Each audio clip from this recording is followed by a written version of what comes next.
izleyeceksiniz. Ümidimden ki yaptık. Bu Najya'nın son bir oyunudur.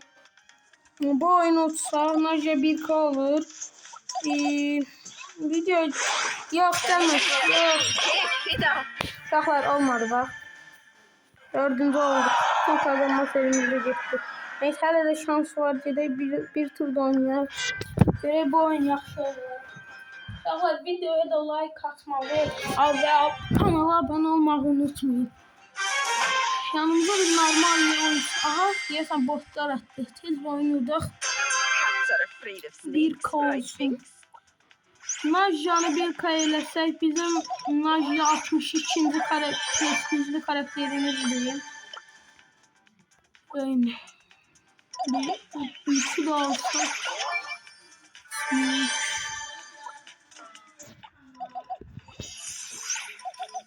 Değmedi.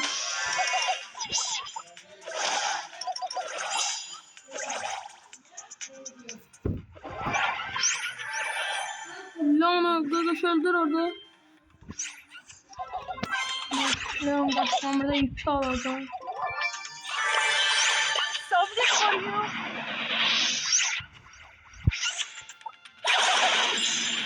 Değmiş. Bir tane benim kirli değmiş. Öldüm. Oynayalım bunu. Hemen böyle alın hiç. Ben niye böyle boşuna öldüm. Gagaş ölme. Gagaş sen ölme.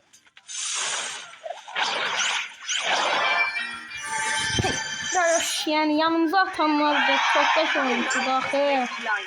Onu da biraz nazara alın. Şu anlık çıkıp bir de çıkış ediyor. Tek hesaplaşma oynayaq diye ben başladı.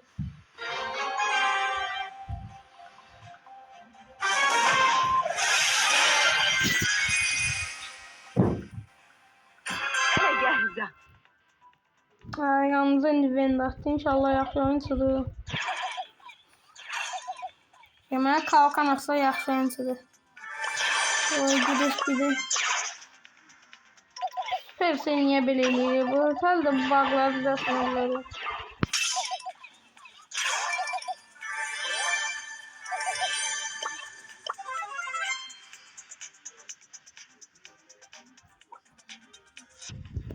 Aha 3 takım kaldı. Bir takım da məhv olsa 1K'dır. Aha.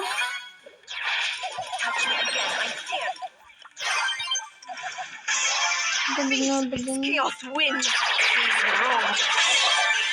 1K oldu. Da bunu da öldürsek. Saklar 1K Najya bu bizim 62. prestijdi. 1K Najya. Kardeşim zehirli ünvanını da aldı.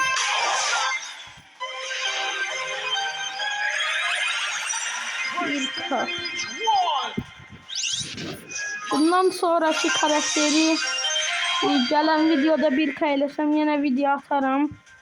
Sağ olun, salamat kalın.